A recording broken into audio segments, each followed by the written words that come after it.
بسم اللہ الرحمن الرحیم۔ شروع کرتا ہوں اللہ تعالیٰ کے نام کے ساتھ جو بڑا مہربان نہایت رحم کرنے والا ہے۔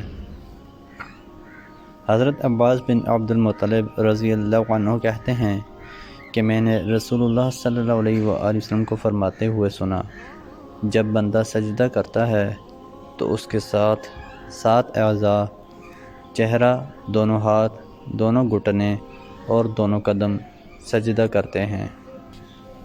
حضرت ابو ہریرہ رضی اللہ عنہ کہتے ہیں کہ رسول اللہ صلی اللہ علیہ وآلہ وسلم نے فرمایا، جب تم نماز میں آؤ اور ہم سجدہ میں ہوں تو تم بھی سجدے میں چلے جاؤ اور تم اسے کچھ شمار نہ کرو، اور جس نے رکعت پا لی تو اس نے نماز پا لی۔ حضرت انس رضی اللہ عنہ کہتے ہیں کہ نبی اکرم صلی اللہ علیہ وآلہ وسلم نے فرمایا، سجدے میں اعتدال کرو اور تم میں سے کوئی شخص اپنے ہاتھوں کو کتے کی طرح نہ بچھائے۔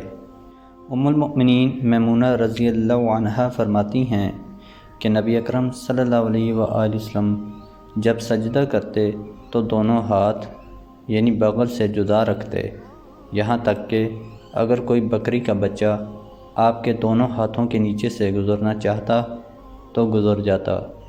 حضرت زید بن خالد جہنی رضی اللہ عنہ کہتے ہیں کہ نبی اکرم صلی اللہ علیہ وآلہ وسلم نے فرمایا، جو شخص اچھی طرح وضو کرے پھر 2 رکعت نماز ادا کرے، ان میں وہ بھولے نہیں تو اس کے پچھلے گناہ بخش دیے جائیں گے۔ حضرت عقبہ بن عامر جہنی رضی اللہ عنہ کہتے ہیں کہ رسول اللہ صلی اللہ علیہ وآلہ وسلم نے فرمایا، جو شخص بھی اچھی طرح وضو کرے اور اپنے دل اور چہرے کو پوری طرح سے متوجہ کر کے 2 رکعت نماز ادا کرے تو اس کے لیے جنت واجب ہو جائے گی۔ محترم دوستو، اللہ تعالیٰ سے دعا ہے اللہ تعالیٰ ہمیں ان حدیث پر عمل کرنے کی توفیق عطا فرمائیں، اللہ تعالیٰ ہمیں دونوں جہانوں میں کامیابیاں عطا فرمائیں، آمین یا رب العالمین۔ ویڈیو کو ثواب کی نیت سے زیادہ شیئر کریں اور لائک ضرور کر دیں۔ جزاکم اللہ خیرا کثیرا، والسلام علیکم ورحمۃ اللہ وبرکاتہ۔